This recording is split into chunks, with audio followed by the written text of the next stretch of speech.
Asking what fiction and storytelling has to do with reality is like asking what mythology or dreams or propaganda have to do with reality. For one, it wouldn't exist without reality. Also, much of our reality is what we make of it. Imagination, creativity, our ability to express complex ideas, these are gifts from nature and ourselves. Deceit, misdirection, exaggeration, distraction, these are part of the story as well.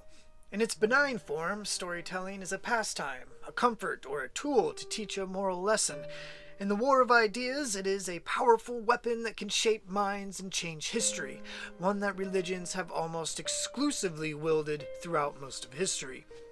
Humans began telling stories since language, obviously, but it's hard to tell when fiction writing became a thing. This is mostly because it's impossible to say what people actually believed. Was the Epic of Gilgamesh or Homer's Odyssey taken literally? Who knows? I'm sure a few people did. Just like there were probably a few people that told Plato, "But Plato, I've never even been in a cave." In the modern era, H.P. Lovecraft imagined terrifying creatures of unstoppable power who dominated the cosmos and fought wars for control of Earth. Most terrifying is Azathoth, a giant mass of mouths and tentacles, the eldest elder god who brought the universe into existence and is the essence of chaos. Dreaded is the day Azathoth wakes from his spellbound sleep to destroy or erase life as we know it. Regarded today as a classic horror franchise, Lovecraft's stories are based largely on fear of the unknown and the nihilism of a tragic life. They highlight a lack of understanding of the world, the oceans, and human origins common in his time. One of the most credible science fiction franchises is Star Trek. Entire works have been dedicated to its technological predictions. Some fans have been criticized for being overzealous. Trekkies are often described as a loyal cult-like following. Most, however, celebrate the show's timeless mission of a galactic peace and exploration. Jediism is the Trekkies' equally loyal counterparts.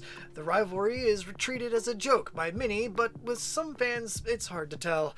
Unlike Trekkies, Jediism claims religious status and has been included in the census in the UK, Australia, and New Zealand.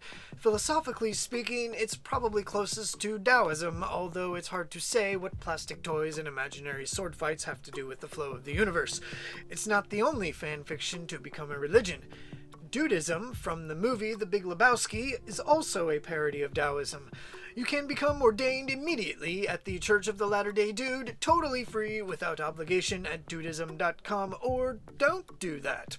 Why do grown adults leave their homes in bathrobes to drink White Russians and bowl poorly? Because the dude abides. But few fiction genres have captured our imaginations so consistently for so long as superhero comics. Free from religious doctrine, comic writers have created a modern mythology to rival anything from our ancient past. Religious themes are common, even though the Abrahamic traditions are largely avoided for fear of backlash. I'm honestly surprised Thanosism isn't a religion yet. God in the Marvel Universe, called the One Above All, was first mentioned in 1977 and has taken many forms, including female, but is most known to resemble Marvel legend Jack Kirby. The Living Tribunal is usually ranked second most powerful. It is the embodiment of the Marvel multiverse and renders judgment on evildoers. Eternity and Infinity are next in line. They are part of a group of cosmic beings that embody aspects of reality, including their counterparts Death and Oblivion. The most powerful human is probably Franklin Richards, a mutant usually shown as a boy who once created his own universe. Then there's the Beyonders, an extra-dimensional alien race that nearly destroyed the multiverse and killed supposedly immortal beings like the Living Tribunal, Eternity, and Infinity. Muhammad's magical night journey on a flying donkey just looks silly and small by comparison. Storytelling has come a long way since his time. The DC multiverse is equally epic. It exists in the Void, a seemingly infinite expanse of space containing every universe. Inside the Void is the Source, the cosmic energy that is the origin of everything. God in DC debuted in 1940 and has is called the Presence. Usually a he, the Presence is, in theory, the embodiment of the source for the universe he created, which contains humans. And yes, this means there are other universes within the DC multiverse, such as Marvel's, Lovecraft's, and even L. Ron Hubbard's.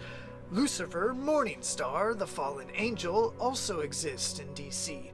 Obsessed with escaping the Presence and achieving free will, he enters the void with his brother, the Archangel Michael, who he kills to set off a Big Bang and create his own universe. He later gives up on his universe and returns to the original to open a piano bar, only to learn the Presence has been killed and he's a suspect. So yeah, God dies. But the most interesting thing that's happened in DC is probably when Dr. Jonathan Osterman's body is literally unmade in a lab experiment gone wrong. Instead of dying, his consciousness lives on separate from his body. He slowly learns how to recreate a visible form, and in doing so shows he is capable of manipulating matter and energy at the subatomic level, becoming Dr. Manhattan. He can see into the future, teleport, read thoughts and memories, and is likely immortal. Basically became a god. His story asks questions posed by all religions. Is our mind separate from our bodies? What's godlike? What would immortality and omniscience feel like? But Dr. Manhattan's greatest power is that he's become a fan favorite. For whatever reason, people relate to him. That's the difference between religion and fandom. There's no dogma or faith. We like what we like, and while it's common to hear fans refer to the source material as canon or quote movie lines like they're quoting scripture, underneath it all, it's just people making it all up. Everyone knows it's entertainment. It's just for fun and money. The biggest difference is we know it's not real.